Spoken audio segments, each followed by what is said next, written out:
ખેડૂત મિત્રો બધાને જય માતાજી. આપણે મરચી કરી છે તો મરચીમાં કઈ કઈ દવા છાંટવી છે તો ખાસ કરીને કોમેન્ટ કરજો, તો તમને હું કોમેન્ટમાં જ જણાવીશ કે મરચીમાં કઈ દવા છાંટવાની છે, અથવા કોમેન્ટમાં તમને તમારો મને નંબર આપજો તો હું તમને તમારો સંપર્ક કરીશ. તો ચાલો જોઈએ આપણે મરચીનું કેવી રીતે છે. દેખાડ મરચી.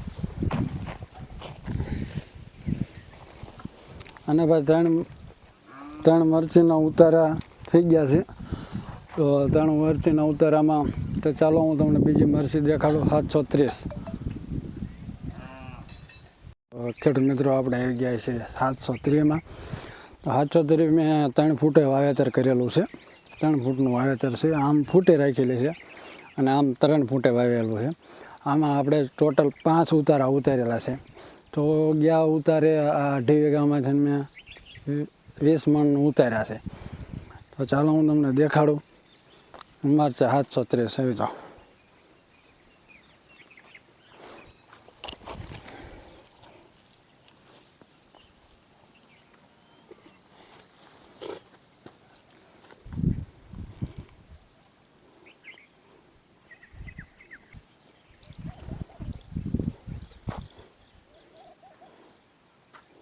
ખાસ તમારે બધાને દવાની જરૂર હોય, દવા જાણવી હોય તો તમારો નંબર મને કોમેન્ટમાં આપજો, જેથી હું તમને સંપર્ક કરી શકું.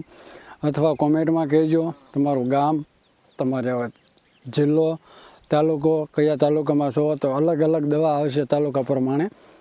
તો તમે મને જણાવજો એમાં કઈ કઈ વેરાયટીની છે. તો વેરાયટી દીઠે અલગ અલગ આવશે આપણે મરચીની, અને એના કારણે મને નંબર આપજો તો હું તમારો સંપર્ક કરીશ. તો બધા ખેડૂત મિત્રોને જય માતાજી. આવો નવો સાથને સપોર્ટ કરતા રહેજો.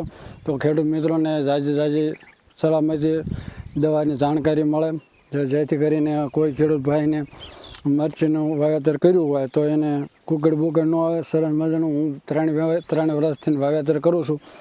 તો પહેલાં આપણી ચેનલ બીજી હતી, અત્યારે આપણે ચેનલ ફેરવી નાખી છે. એના કારણે તો તમને હું ચેનલનો લોગો પડખે આપી દઉં છું. એ ચેનલમાં પુવાર આપણે વિડીયો નાખતા હતા, હું આ ચેનલમાં નાખી છે તો પડખે તમને લોગો આપીશ. તો બધાને જય માતાજી. હવાને સાથ અને સહકાર આપજો, જેથી કરીને બધા ખેડૂત મિત્રોને બધાને દવાની જાણકારી મળી જાય. અને શેર અને સબસ્ક્રાઈબ જરૂર કરી લેજો. અવનવી આપણને વિડીયો જોવા મળી રહેશે.